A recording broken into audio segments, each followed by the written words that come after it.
Bonjour à tous. Dans cette nouvelle vidéo, nous allons en finir avec les nouveautés autour du signe des fonctions en nous intéressant à des inéquations faites de fonctions quotient. Attention, c'est parti. Regardons ensemble l'exemple suivant et considérons la fonction f définie sur l'intervalle moins l'infini 1 ouvert, union 1 ouvert plus l'infini, par f de x égale 4 moins 2x divisé par x moins 1. Son domaine de définition est ainsi car le dénominateur de f, à savoir x moins 1, s'annule pour x égale à 1. Et comme il est impossible de diviser par 0, nous devons exclure 1.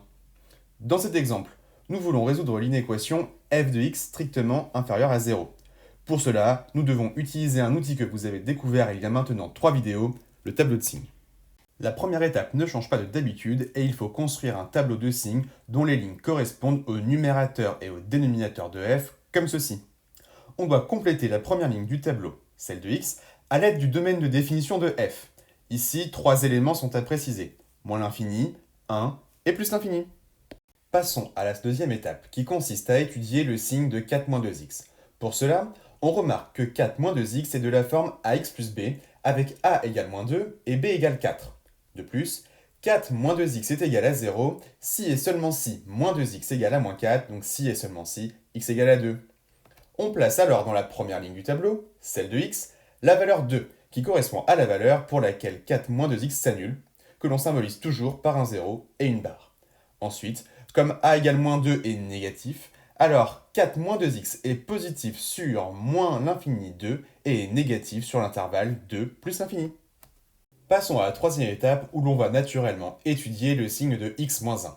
Pour cela, on remarque que x moins 1 est de la forme ax plus b avec a égale à 1 et b égale à moins 1. De plus, x moins 1 est égal à 0 si et seulement si x est égal à 1. La valeur 1 étant déjà placée dans la première ligne du tableau via le domaine de définition de f, il ne nous reste qu'à symboliser le fait que ce soit la valeur pour laquelle x moins 1 s'annule par un 0 et une barre. Ensuite, comme a égale 1 est positive, alors x moins 1 est négatif sur moins l'infini 1 et est positif sur 1 plus l'infini.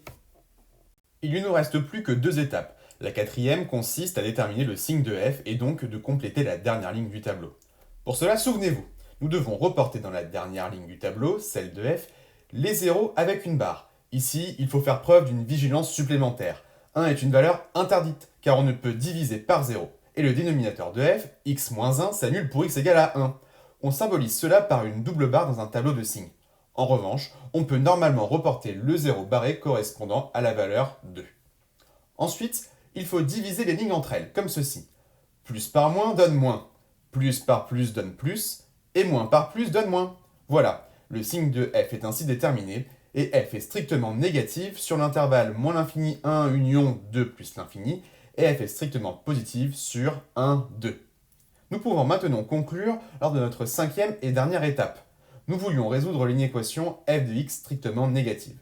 En regardant le tableau de signes de f, il apparaît que l'ensemble S des solutions de cette inéquation est S égale moins l'infini 1 union 2 plus l'infini.